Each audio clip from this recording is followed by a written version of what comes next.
All right, so have you ever thought about like creating your own digital currency? Like Bitcoin. Kinda, but like way more specific to your business. Okay, I'm intrigued. So imagine like a token unique to your company. Hmm. And this token could totally change how you connect with your customers. Wow, that sounds kind of futuristic, but I'm listening. It's closer than you think, actually. Really? Yeah, and we got this insightful blog post here Oh, cool. from Marta Maria Moga titled, and get ready for this, Come creare un'azienda con il proprio token. Okay, so in English, that's How to create a company with your own token. right. So basically building your whole business around a token. Yeah, that's the idea. Wow, that's a pretty deep dive. Exactly. And that's what we're going to do today. We're going to break down the key takeaways from this post and like really explore how this could work for any business. Any business, really. Yeah, I mean, think about it. We're kind of moving past this idea of tokens just being for like crypto trading. Yeah, true. That's definitely been the main thing so far. Right, but this is different. This is about using tokens as like building blocks. Building blocks.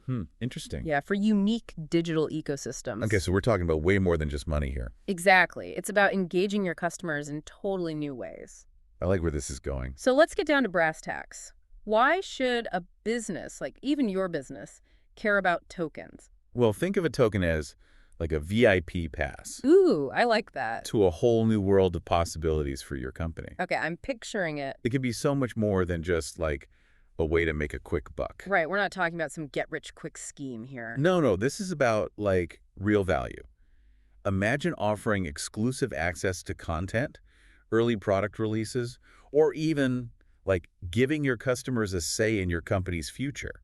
Wait, hold on. A say in the company's future? How does that work? Voting rights through tokens, Wow, that's actually pretty amazing. right? It's like giving them a piece of the pie. And it makes them more invested in your success. Exactly. Yeah. Engaged customers, happy business. Speaking of examples, there's this token, Mobogree Eye, mentioned in the blog post. Yeah, I read about that. They built it on the Polygon blockchain. Polygon. Interesting choice. Right. And they're using it to support their AI 360 project. The one that aims to make AI education like universally accessible. That's the one. It's a pretty ambitious project. It is. And their choice of blockchain is actually really strategic. How so?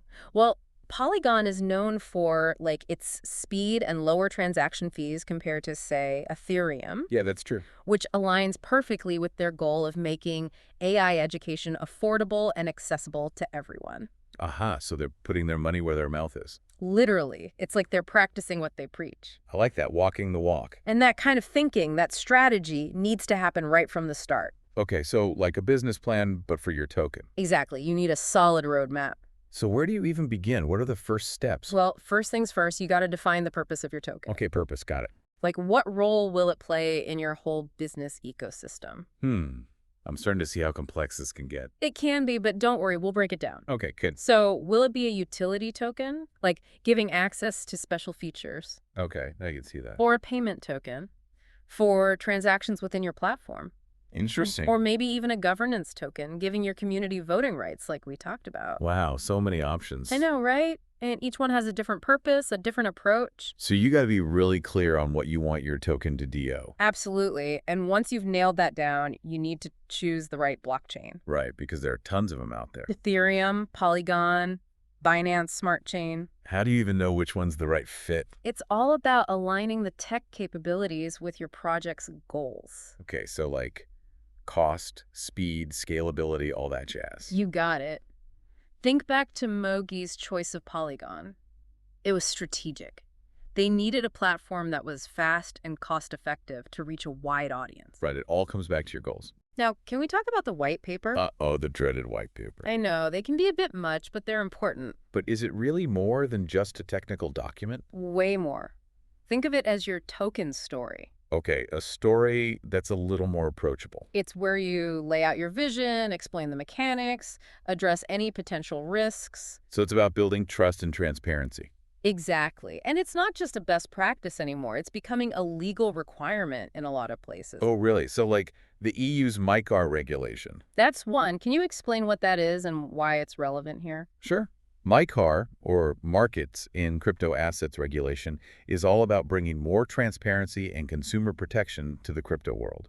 makes sense. It requires like detailed info about your project in the white paper, and you got to notify regulatory bodies like Consob in Italy. Wow. So they really want to make sure everything's legit. Yeah, they want to protect investors and make sure everything's above board. So the white paper's not just for show, it's a serious legal document.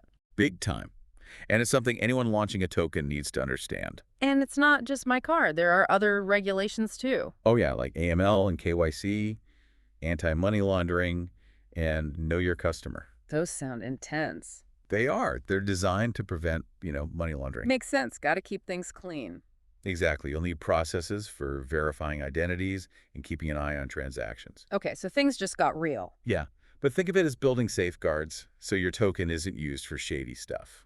I can get behind that. Yeah. So we've talked planning, blockchain, legal stuff, but how do you actually go from idea to token? All right, let's get technical. I'm ready. First, you need a crypto wallet, like MetaMask, to interact with the blockchain. Got it. Wallet, check. Then you write the smart contract. That's the code that controls your token's behavior. So the smart contract is like the brains of the operation. Yeah, exactly. It's written in a language called Solidity. Coding, huh? Sounds a bit intimidating. It can be, but there are tools that make it easier. Remix IDE is a good one. It's a development environment where you can write and test your code. Okay, that sounds a little less scary. And there are platforms like OpenZeppelin that offer pre-built, secure, smart contract components. So you don't have to reinvent the wheel. Exactly. It's like building with Legos, but for your token's functionality. I love that analogy. So we've got the wallet, the contract, these cool tools. Yeah. What's next? Testing.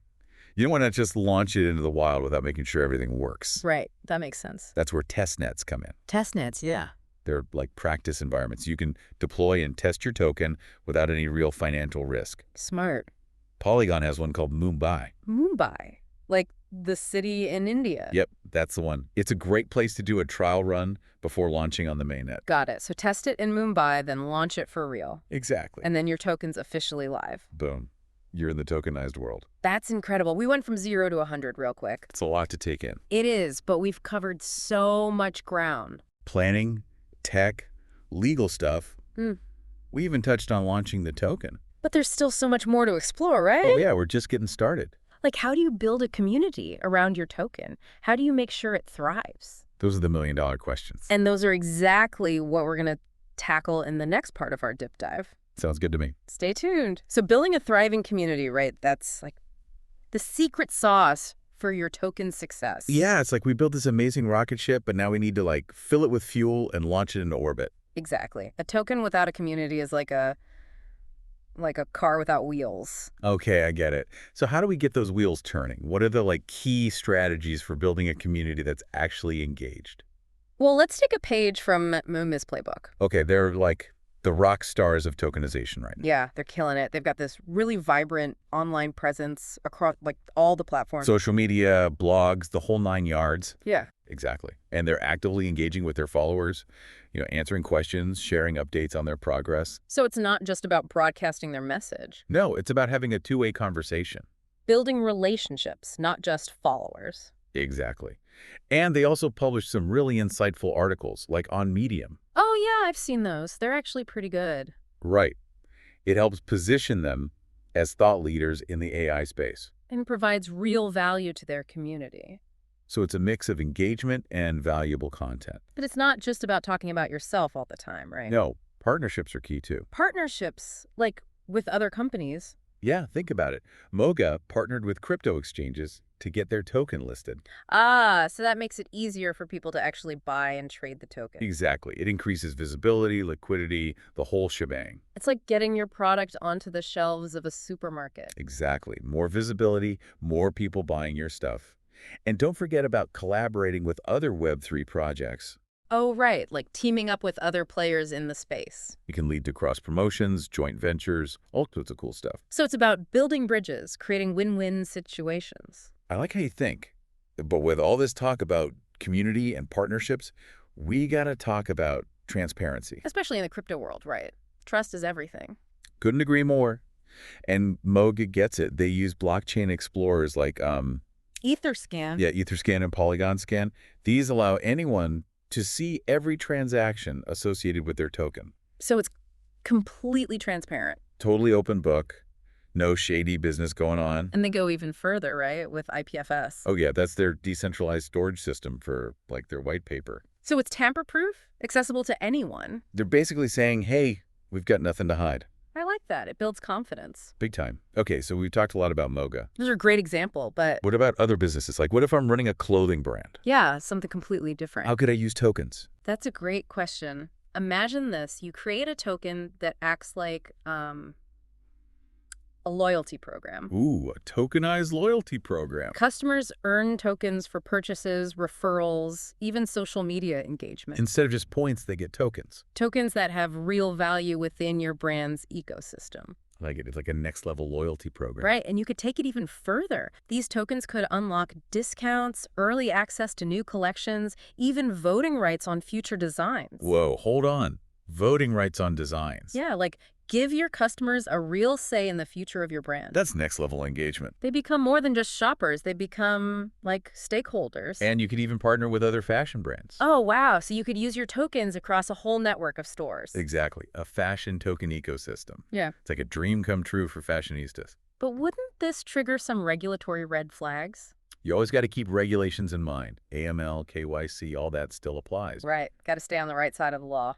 It's not about breaking the rules. It's about innovating within the framework. So we've seen loyalty programs, but what about, like, a manufacturer? Could they use tokens? Absolutely. Imagine a high-end bike manufacturer. Okay, I'm picturing it. They could create a token that represents, like, fractional ownership of a limited edition bike. Fractional ownership, so you own a piece of the bike. Exactly. It allows them to reach investors who might not be able to afford the whole bike. It's like crowdfunding, but with tokens. And once the bike's sold, the profits are shared among the token holders. Wow, so everyone who owns a piece of the bike gets a cut. It's a way to democratize access to, like, high-value assets. And potentially a new revenue stream for the manufacturer. And this concept, this fractional ownership, it can be applied to so many things. Real estate, art, collectibles. The possibilities are insane. We're talking about a whole new way of doing business. I'm starting to see the bigger picture here. But let's be real for a second. There's got to be some challenges, right? Yeah, definitely. One of the big ones is, like, market volatility. Right. The crypto market can be a bit of a roller coaster. And that can impact the value of your token. So it's not a guaranteed win. No, there are risks involved, just like with any business venture. Another challenge I can think of is security. Oh, yeah. Huge one. We've seen those hacks where people lose millions. So you got to have really robust security measures in place. And make sure your code is airtight, no room for errors. And don't forget about educating your audience. Oh, that's so important. Not everyone understands blockchain and tokens. That can be confusing. You got to make it clear, easy to understand, easy to use. So it's not just about the tech, it's about communication. And you got to be prepared for some pushback, some skepticism. Not everyone's going to be on board right away. It takes time to build trust, to show people the real value. A marathon, not a sprint. Couldn't have said it better myself. But as we've seen today, the potential rewards, they're massive. Loyalty programs, fractional ownership, community building. And we're just scratching the surface. So where do we go from here? What's next in our deep dive? Okay, so we've, like, really explored the nitty-gritty of creating a token, right? Yeah, we dove deep into the technical side, and then we saw how it's actually being used out there. From loyalty programs to fractional ownership, even like Moga with their AI education project. It's pretty clear that tokens can change the game for businesses. Totally. But let's, like, zoom out for a sec. Okay, awfully. Where do tokens fit into the bigger picture, the whole societal impact? That's a great question. One of the things that gets me excited is, like, the potential for tokens to actually empower people. Empower them how? Well, think about it. We've always relied on these big institutions, right? Banks, governments, tech companies. Yeah, they control a lot. Exactly. They control our money, our data, even our online identities. It's true. We kind of just have to trust them. But tokens can flip the script. They can decentralize all that. So instead of relying on, like, a single company for your loyalty program. You could have tokens that work across a whole network of brands. Wow, that would be amazing. Right. You'd have more control, more ownership. And it's not just about loyalty programs, right? What about content creators? Oh, yeah. They could issue tokens that represent ownership of their work. So fans could support them directly without a platform taking a cut. Exactly. It cuts out the middleman. It's like shifting the balance of power. And this could even apply to, like, governance and voting? Wait, like political voting? Potentially, yeah. Yeah. You could use tokens to participate in community decisions. That's kind of mind-blowing. It could make things more transparent, more democratic. Okay, but hold on. Gotta play devil's advocate here. Always good to be cautious. What about the risks of decentralization? Like, could it lead to more inequality? Yeah, that's a valid concern. We need to make sure everyone has access to these systems. We don't want to create a situation where only the wealthy or tech-savvy can benefit. Right, and security is still a big issue. Oh, yeah. We can't forget about the hacks and scams. We need strong safeguards to protect people and their assets. So it's about responsible development, right? Hmm. And education and regulation. Exactly. We got to do this the right way. We need to be smart about it. But even with the challenges, the potential is just too big to ignore. I totally agree. We're still in the early days of all this. It's like we're just starting to explore a whole new world. And who knows what we'll find? Maybe your business will be the one to discover the next big thing. This deep dive has been like a total eye-opener. I'm glad to hear that. Tokens are way more than just digital currencies. They're tools for change, For innovation, for building communities. for making a real impact on the world. So to everyone listening, keep learning, keep exploring. Don't be afraid to ask questions. The world of tokens is vast, and it's waiting for you to jump in. And who knows, maybe you'll be the next Moji. Creating a project that changes the game and makes the world a better place. Thanks for joining us on this deep dive. We hope you've learned a ton and that you're as excited about the future of tokens as we are. Until next time, keep exploring the amazing world of Web3.